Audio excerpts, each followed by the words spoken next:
up, y'all? Welcome to my podcast where I'm pushing positivity, purpose, and peace to all student athletes to help y'all overcome adversity in sports and in life. This is part 4 on how to be a successful student athlete. In this episode, we're going to be talking about our personal and social life. This is an important episode, mostly because I know as an athlete, I did not always do the best in this area. Honestly, I probably sucked, to be honest. I probably sucked. I didn't always give the right nutrients to this area, and it's extremely important. And I believe, and I've seen that I wasn't the only athlete with sometimes toxic behaviors in my social and behavioral patterns in my personal life. This episode, I'm going to give you guys 6 keys, 6 tips that you can consider and thinking about in your student athlete journey. And I know that these things are going to help you guys. I have my notes right here. I'm going to be looking at from time to time. I'm coming to y'all 6 a.m., getting it in the garage. So I'm sorry if you hear some feedback.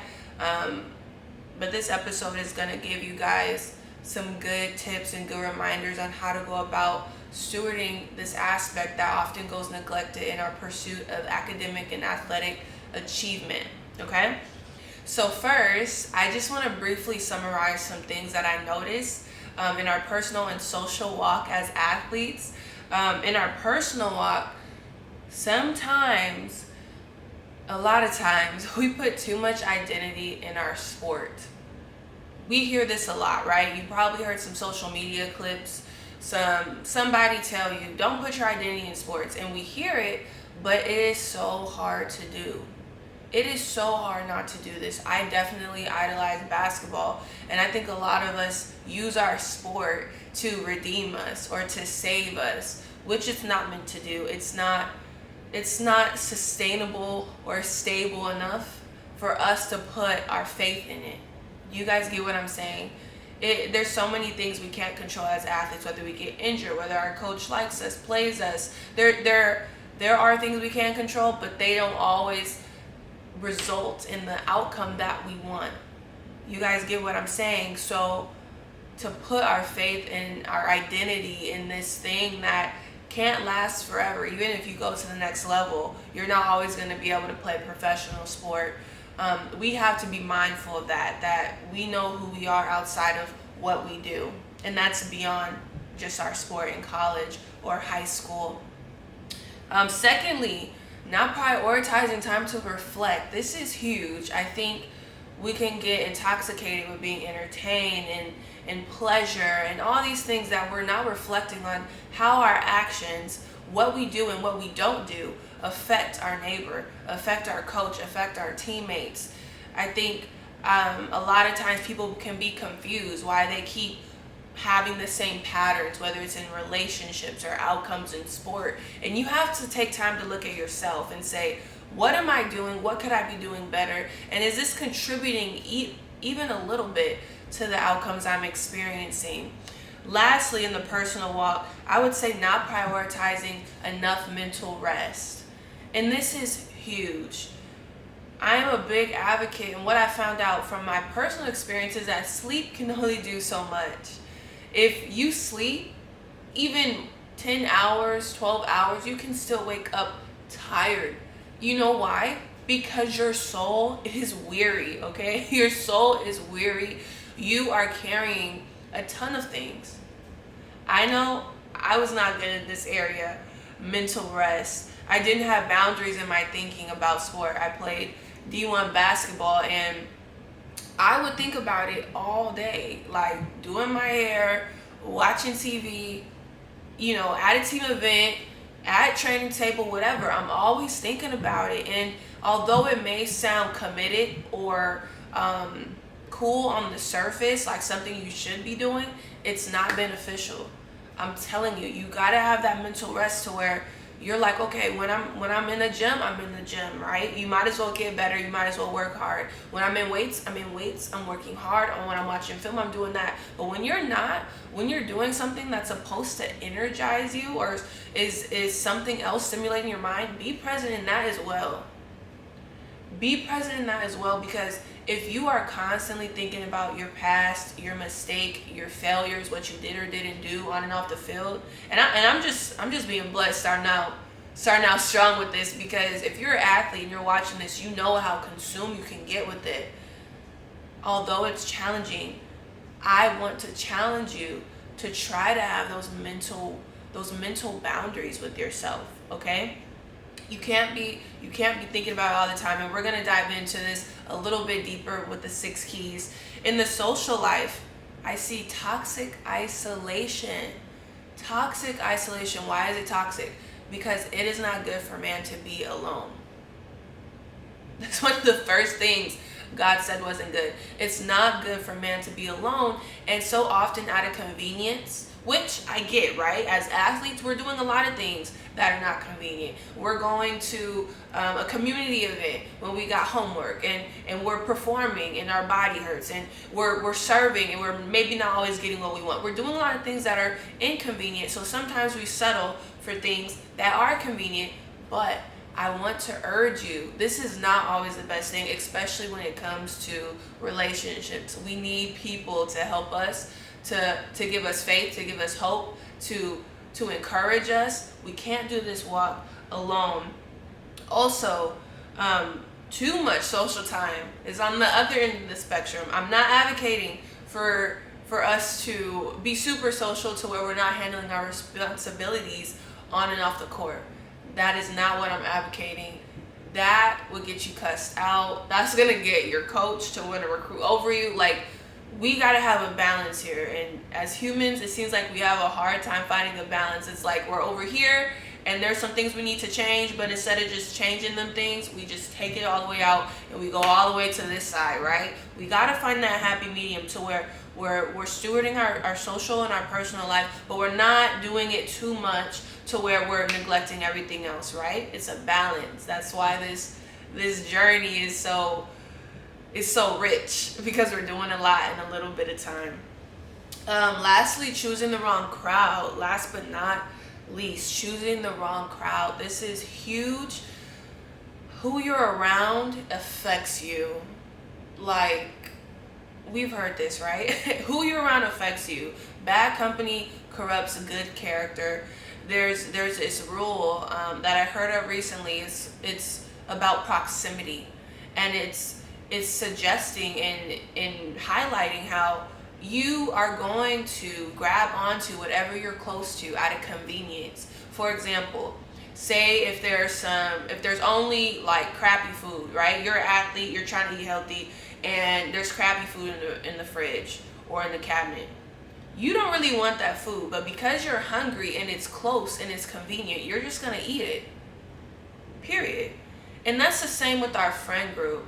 If we're hanging out with people that don't go to the gym, you're probably not gonna be motivated or have enough care all the time to go to the gym. If you hang out with people that have a negative attitude, a negative mindset, it's only a matter of time to where you start to get cynical. I would have to say this was an area that I tried to be my best at, because I already had a lot of mental turmoil, and you can't afford to have any extra things weighing you down. So choose your circle wisely. You have to think, where do I want to be? Who I'm hanging around, are they going to help me get to where I want to be? If the answer is no, it's probably time to move on, okay? Or at least not spend as much time with them. You have to find that balance.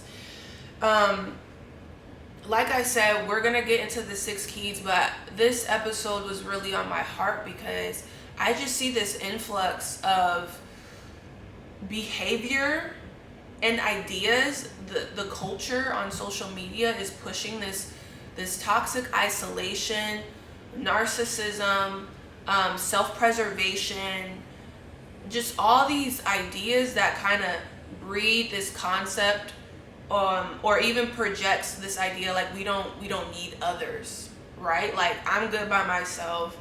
I don't need nobody else. I don't need to hang out with my teammates outside of practice. I don't need to do all these extra things. We think they're extra, but really it's a part of life.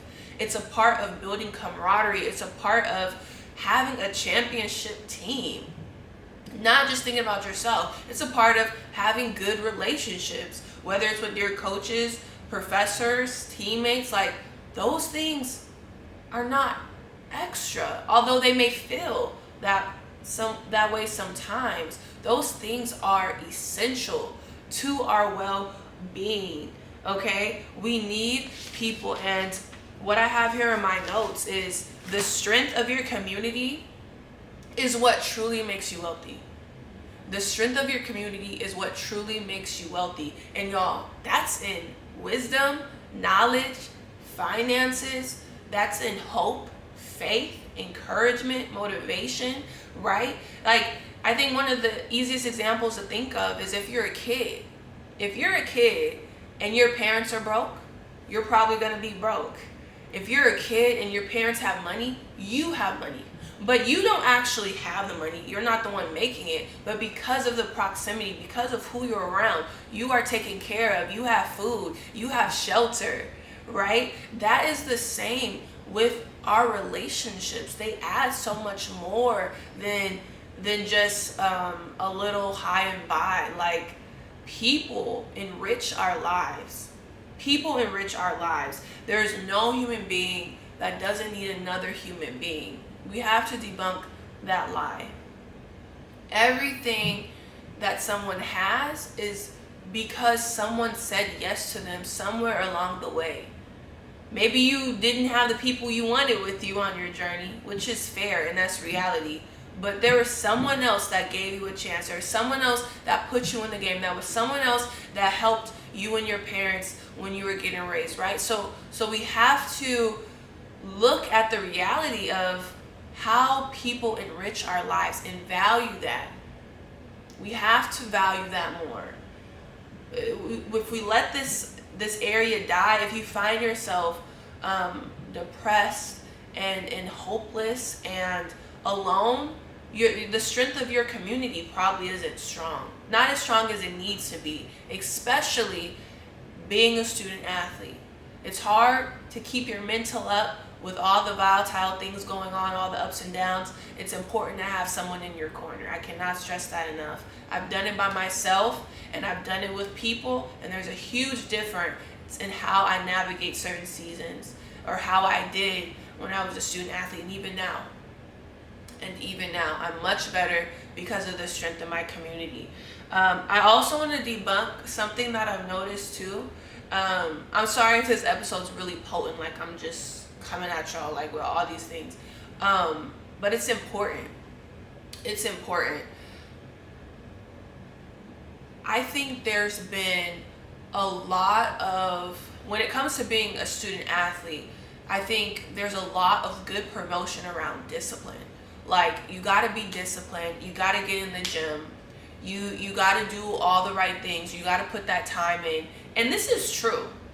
I'm the first one to tell anyone, if you wanna play sports, let alone at the next level, you're gonna have to be disciplined. And it's not just gonna be regarding your sport, it's gonna be around other areas of your life, because if those other areas are stewarded well, you're gonna be able to excel in your sport better, okay? So I'm the first to say this. However, what I found in my personal experience, and also from looking and gleaning from my friends that are athletes and other athletes in the game, we sometimes neglect, once again, the character piece, the human piece.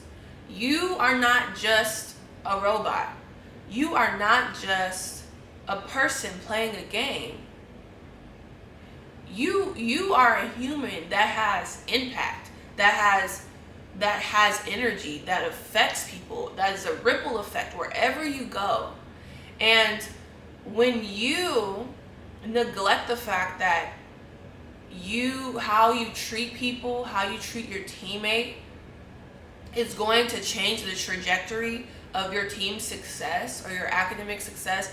That's where I think there's a disconnect, because I see a lot of younger athletes come up, and even ones that are in college today, and they think, oh well, if I'm just disciplined, if I just do the right things, then I should be fine. I don't really have to put out too much. I don't really have to come out my comfort zone.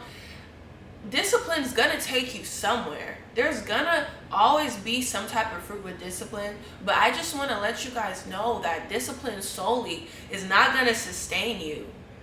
I know we've all experienced this, to where we're disciplined, we're in the gym, and maybe there's someone else that you feel is not producing more than you on and off the court, but yet they are playing. What is this deciding factor most of the time? It could be their personality. It could be how they impact the team. It's bigger than just the results. And although we don't like to make it a personality contest, which I'm not promoting, it's the reality that we're humans and we feel, and we want people that are cool to be around. And when you're a teammate or a player and you're disciplined and you're doing all the right things, but your attitude is tearing up everything, you're toxic, you're causing turmoil wherever you go, your attitude stinks, or you just don't give out, you and your team are not going to go as far as you can with those intangibles. Even when I graduated, I was able to get a big girl job. That's a good job, okay? And I beat out people that had more experience. I played D1, I got 2 degrees, a master's, and a certification. I had a ton of education, but no experience because of my student athlete journey.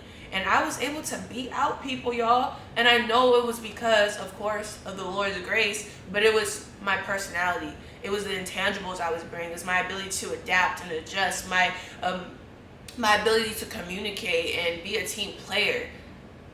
That goes beyond my stats. That goes beyond my education.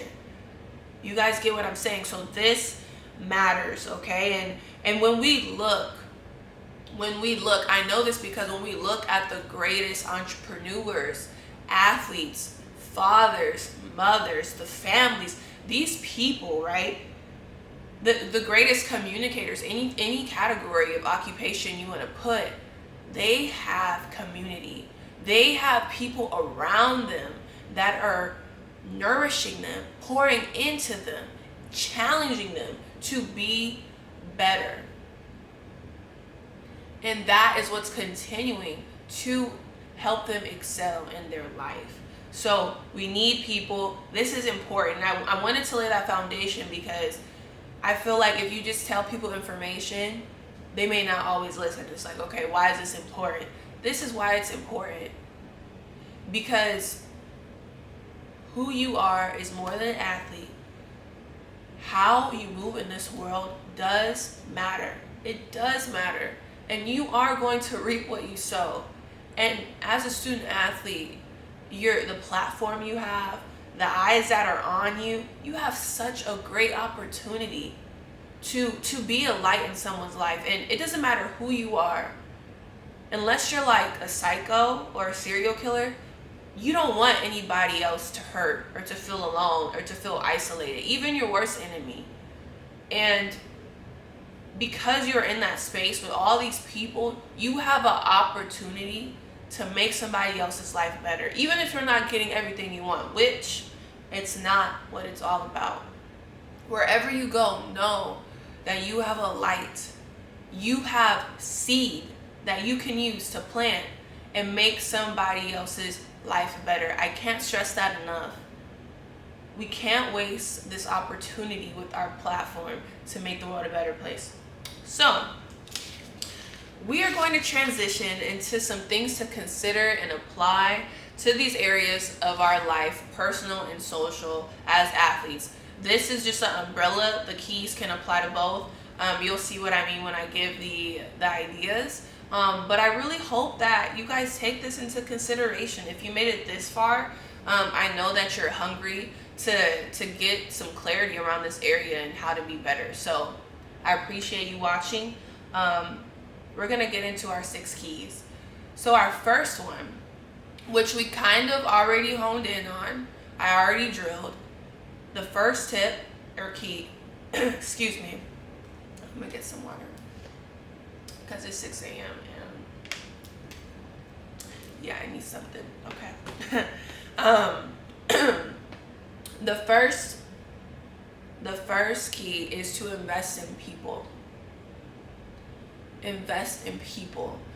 Why am I really drilling this? Because so many of us have believed the lie, especially after COVID, that isolation or being by ourselves is the best. It feels the best sometimes because it's convenient and it doesn't cause much effort on your part. But that is really making you fragile. People make you stronger. Okay? We need to invest in people. They make you stronger in all types of ways. We need to invest in our teammates, in our coaches, in our professors. These people are gonna help make us better. And as an athlete, especially at the college level, you automatically have a community that is given to you. You automatically have this community. So we don't want to waste any opportunity to get better. People enhance our lives. People enhance our lives. And I think one of the biggest things I could give you guys is to ask questions. Ask questions. We can be prideful in our understanding because we have knowledge, right? We have knowledge that we get on the internet. We think we know how everything's supposed to go. But wisdom, baby, wisdom is applied knowledge. Wisdom is knowledge applied, and that's something we don't get without experience. And sometimes experience only comes with time. So we have to humble ourselves and continue to ask questions. Be curious. Be curious. I love this quote. It says, "Learners inherit the world, but know-it-alls are living in a world that no longer exists." I also love Proverbs 11:14, which says, "In an abundance of counselors, there is safety." Y'all, we don't have to lose or do life by ourselves. We don't, and we shouldn't. I can't stress this enough. I'm telling you guys, I did it by myself a lot, especially in the latter parts of my career, and that's something I would change. People always like to say, "Oh, I don't have any regrets." Well, I think they're lying. I think it's okay to acknowledge and say, "No, I do have some. I do wish there were some things I did differently." That's okay. I mean, it's not like I'm saying I'm dwelling in that and I'm in the past. No, but I'm saying, okay, no, I think those are some areas I could have done better, and that's why I'm sharing it with you guys. Investing in people is so important. It's so important. And you guys, you may not always receive the same energy that you put out. That's a part of the process.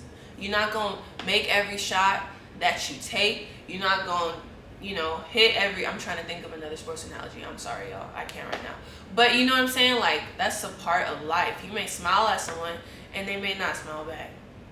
But you did what you were supposed to do. You know what I'm saying? And the more you keep doing that, the more you're going to attract the people that should be around you. And I'm kind of getting into my other key, so let me stop. It flows. So my second key is to be friendly. This sounds so elementary, I know. But this is huge. Let's be real, as athletes, we can rely on our status as an athlete and not think we should try. Yep. And we kind of just like let people talk to us, right? Because I'm the athlete, I'm the cool one. Or, at this point, like in the world too, I know there's a lot of mental health crisis and a lot of people have social anxiety. That's also a thing. You cannot think you're all that in a bag of chips, but it's really just intimidating. I'm here to tell you a smile can go a long way. Just a smile or a wave. If you want friends, you must first show yourself friendly. This does not mean you're always going to get the results you want, right? You're not always going to smile at someone. I've smiled at people and they'll just look at me. Sometimes they'll do a whole spin, y'all, because they're just so surprised that I'm smiling at them. And they're like, are you talking to someone else? It's not always reciprocated. But the more you practice these habits, the more people are going to be intrigued. If you want friends, and I know I'm making it elementary, but I think it's a lost art. Like, social life is a lost art outside of social media. Like, people are having a hard time. We're having a hard time interacting with people. But what I was gonna say is, one of the keys to having people be curious about you is to first be curious about someone else. Like, stop thinking introspective of like, who's looking at me, who's talking to me, who's serving me, and start serving first. Start being curious about someone else. Ask them questions. By you being curious about someone else, people are going to start to be curious about you. That is true. I've seen it, I've done it.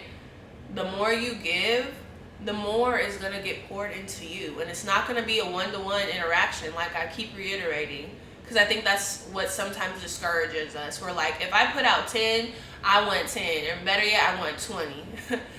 But it may be 2, and then it may be 5 over here, and it may be 6, right? So you got to keep practicing good habits. 3, get off your phone. Point number 4. No, I'm just kidding. But like, seriously, you gotta get off your phone. I wonder if you're watching, like, I would be like, what time is this girl on? Like, I'm really coming so practical to you guys. Like, I'm not giving you anything so, like, out of this world. No, this is practical. Get off your phone. Seriously. If you're feeling lonely, if you're feeling drained, if you're feeling like you're not having deep human interactions, if you feel like people don't really know you that are around you, here's your prescription. Get off your phone. It's gonna feel awkward. We have to stop like being so afraid of being uncomfortable, especially in this area, because this area of your life, your social and personal life, that is what helps you have the richest life. So we can't be afraid of the discomfort. Just like in sports, we get taught, don't be afraid of working hard. If you work hard, you're gonna get better. When you run in the lines, when you're doing conditioning, that's gonna help you be a more dynamic athlete. I'm here to tell you, when you put the phone down and you get over your fears of being awkward or saying the wrong thing or whatever fears you have, it's not gonna go away unless you face them. And I'm not saying you just gotta like pick up a microphone and go on in the cafeteria and say your name and biography. But what I am saying is, start with a little conversation. Start with, you getting food and you're like, hi, I like your shoes. Or, like, oh, what's up, bro? Like, where'd you get that? Oh, do you like this? Man, this food is gross. Whatever, like, just practice talking. Just practice having little light conversation. That's the only way to get through it, but you're not going to do that if you're on your phone. We can't live our life through the screen, y'all. I promise it's much better if you are in real life and you create the life that you want. Not on your phone. Not through different squares on Instagram or TikTok with your different dances, because I didn't see people get turned for a TikTok and when the camera stops recording, they're all like this. Sad, depressed, lonely, sad, quiet, not talking to each other. So all that TikTok stuff, I don't believe all the hype with how people look is what I'm saying. And I think it's true too. You could take a picture and look good but not really feel good. So you guys, it's gonna be uncomfy, especially if you're the only one not on your phone. But start a game, start a conversation. What I found is oftentimes people seem like they don't want to talk, but they do. they're also just nervous. So that's probably the biggest challenge in here, is to get off your phone. But it's a big reward, right? Big risk, big reward. That's how life goes. So that's what I'm presenting to you guys. 4, choose your circle wisely. And we talked about this a little bit in the beginning. Choose your circle wisely. I love this illustration. My aunt gave it to my mom, and my mom gave it to me. But she said you have your A, B, C friends. Get them in order. Get them organized. A, B, C friends, okay? You got your A's. Your A's are your aces, right?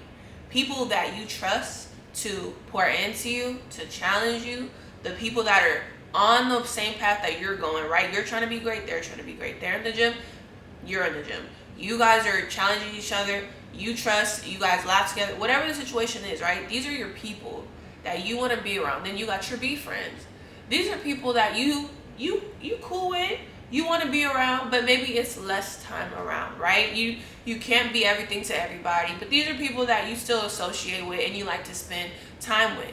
Then you have your C friends.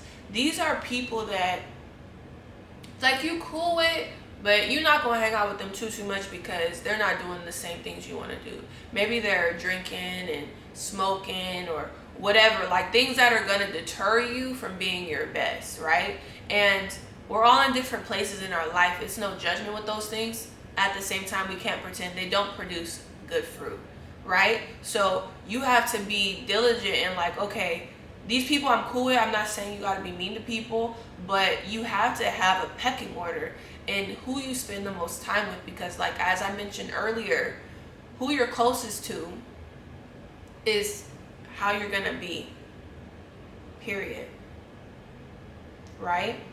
There's the what's the saying? It's like your top 5 friends. If you have 5 friends that are doing X, you're gonna if you have 4 friends that are doing X, you're gonna be the 5th. So if you have 4 friends doing drugs, you're gonna be the 5th. If you have 4 friends working out in shape, you're gonna be the 5th. If you have 4 friends that are married, have a good life, you're gonna be the 5th. So we do affect each other more than we realize. So we have to be intentional with who we hang out with. If I think a practical example as a student athlete, like study hall. There are some people I wanted to chat with in study hall, and I did it because they were gonna distract me and I wasn't gonna get my work done. So in that moment, like sometimes it's just situational. In that moment, it's like, nah, I can't talk to y'all. Like I gotta lock in and get my work done, right? So we always gotta think, okay, what's the situation? What am I trying to accomplish? What's gonna be best for me and the people around me? So 4, choose your circle wisely. 5, these are I'm like looking at them, and these are very simple what I'm giving you, but I think they're the hardest to do. Number 5 is be yourself. Why am I saying this? It sounds elementary, but we have a hard time being ourselves. We fall into the lie that we have to be someone else to be good, whether it's in our sport or as a person.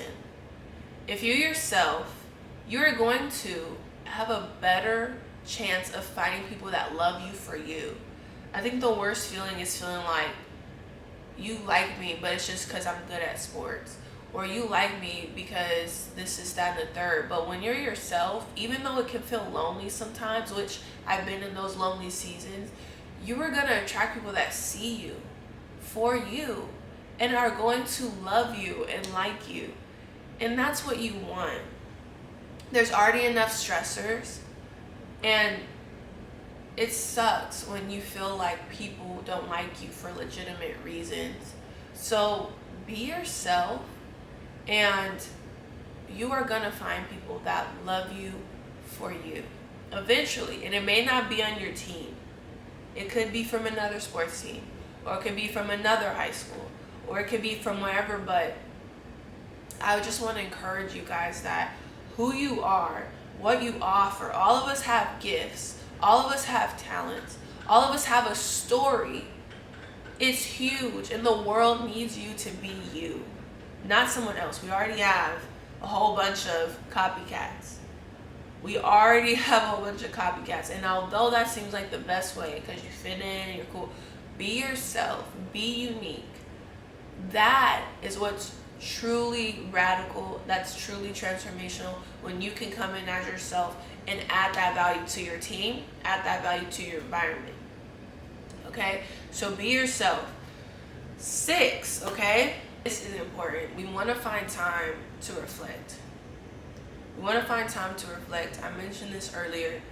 We want to make time to set goals and to dream and to imagine. We want to get in our creative state where we can think of different possibilities, who we can become, who our team can be when we work hard, when we pour out. What we have to have goals in life.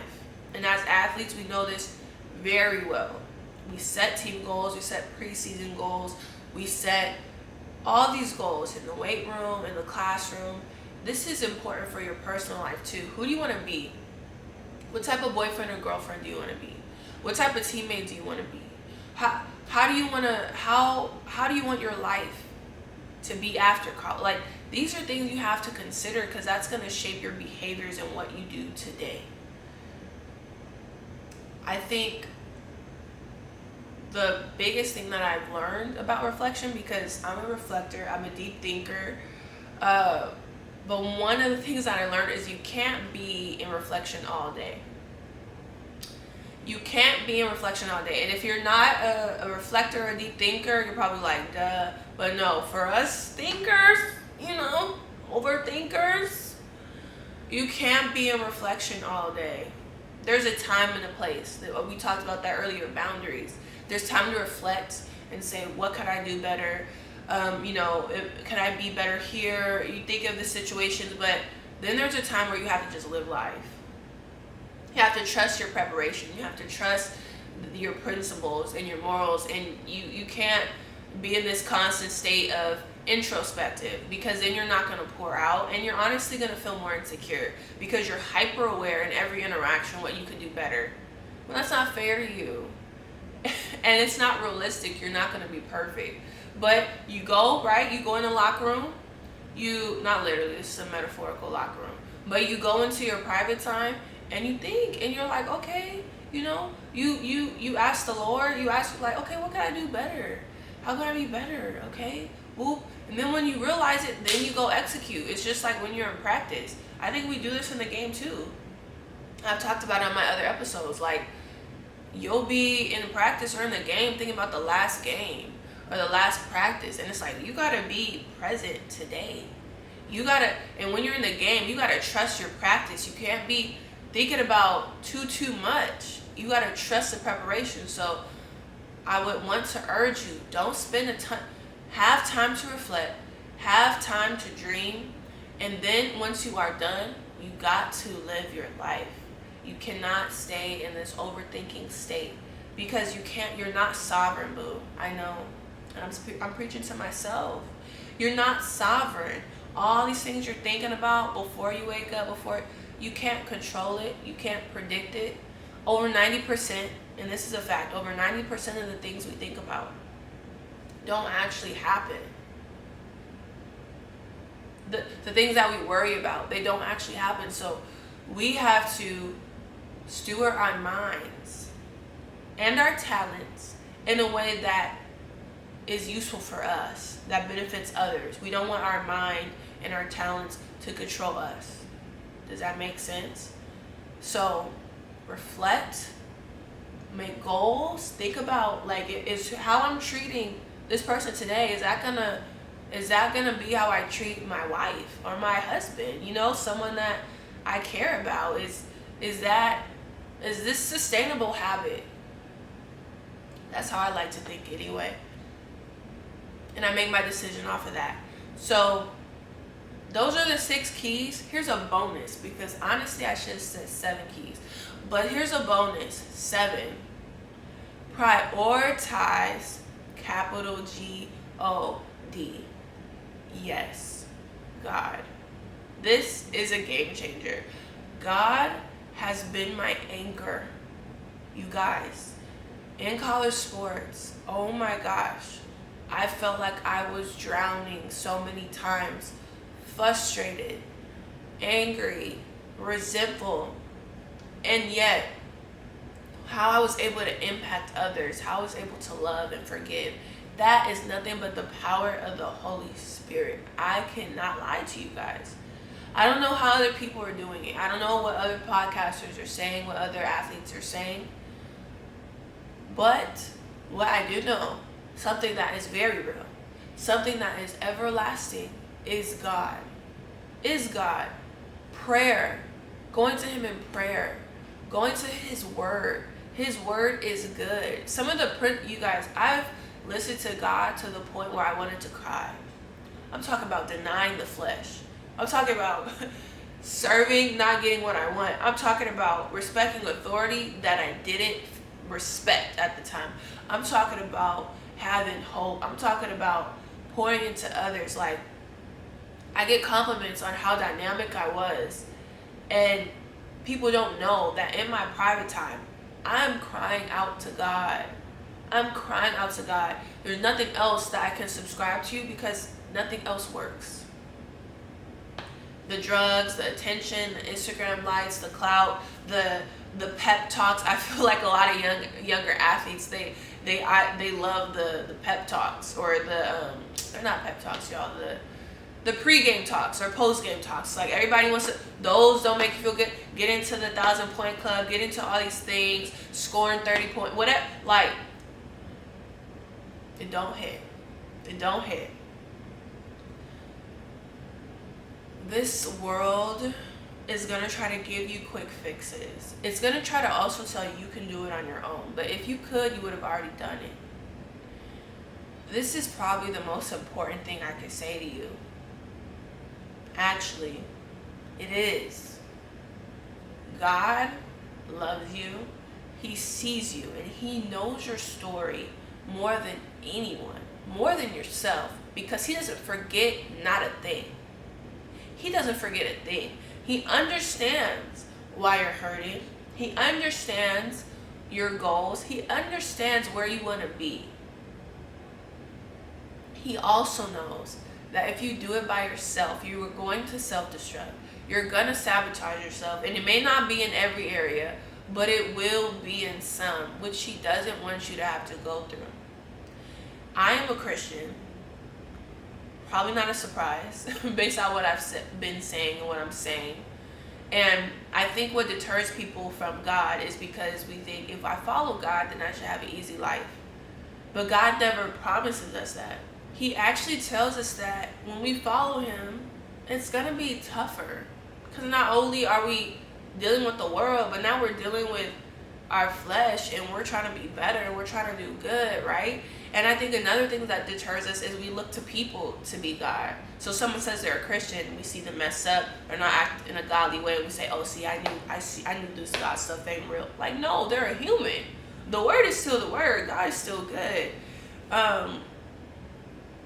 So we can't look to humans, and we can't look to our life being perfect to then praise God or still to go to God. I found God. I felt God's love in the midst of my storm. I'll briefly share this story and then I'll wrap up. I was like crippled with anxiety. Didn't even realize it for real until 2020. Crippled with anxiety for most of my life. I was just so fearful of like being taken in the wrong context, because that's happened in my life. Got bullied a lot, got teased a lot. So for me, it was like, I'm always like this. I'm always on guard. Didn't trust people. So I was dealing with social anxiety and didn't even realize it. And although like I would lead and I would speak up, I did do those things because I had strong values. But at the same time, I was crippled with this fear, and I had all this pressure. I idolized my sport, and I wanted to prove myself so bad. So bad. And when 2020 hit and I couldn't do anything, it was like oh my, I felt a ton of anxiety to the point where my chest would feel heavy. I was getting EKG tests, like, because I didn't even think it was anxiety. I was just like, I feel like I can't breathe. And then someone was like, do you have anxiety? I'm like, no, I don't. And then it hit me. I'm like, no, this is anxiety. And I would wake up, y'all, and I would feel it every day. And I would wake up with peace sometimes. And then I would be talking to God, and I'd be like, here it comes. And I'm telling you, it just felt like a cloud. Like I just felt the anxiety rising and rising. And there was one time I was in my room and I was having an anxiety attack, and I legit thought I was gonna die. And I was like, God, I'm literally gonna die. Like, am I like oh my gosh, I can't breathe. And I remember just crying out to him, you guys, and I'm not kidding. This like atomic wave of peace. This atomic, it flooded me. Like, it came from the tip of my toes and it came up into my chest, and it was just this warm rush of peace. And the Bible tells us that he will give you peace that surpasses understanding.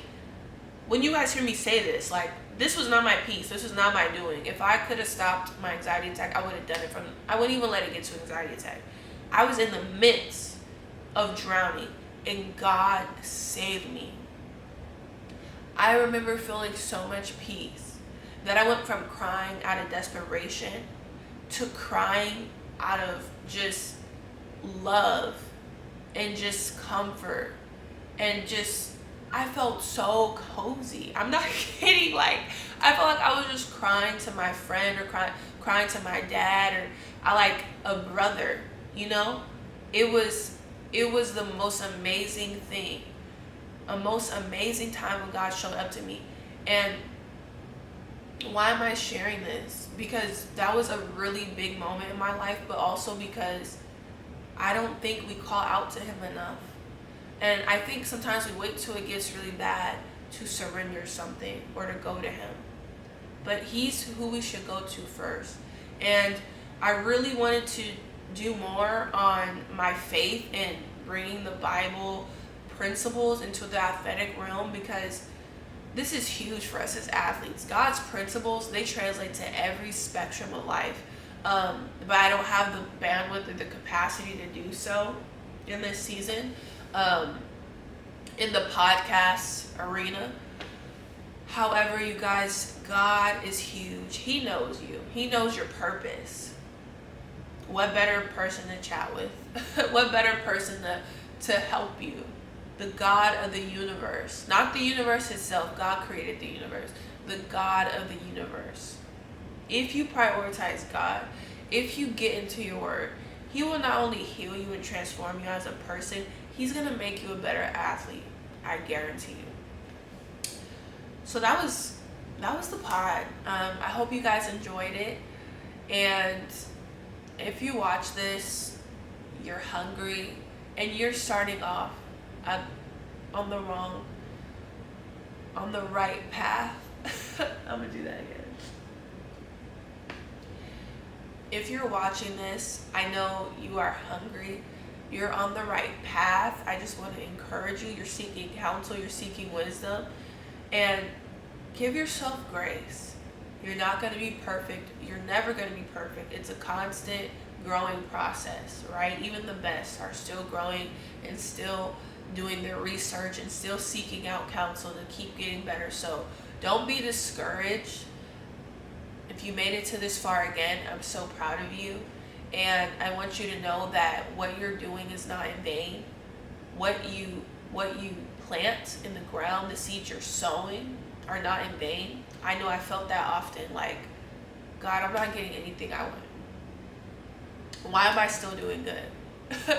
But he tells us, don't grow weary in doing good, because at the proper time you'll reap a harvest. And guys, I'm not even lying.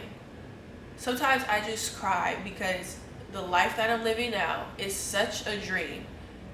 I'm so blessed financially, friendship-wise, relationally. I found a good church home, and it's based off the seeds and the heart posture that God was building into me when I was in college as a student athlete, and I leaned into him. And he's giving me opportunities to keep utilizing my gifts, and it's been such a blessing. So I hope this episode was good for you. I hope you got some things out of it, and don't give up. Don't give up. You guys got it. All right, y'all. Bye.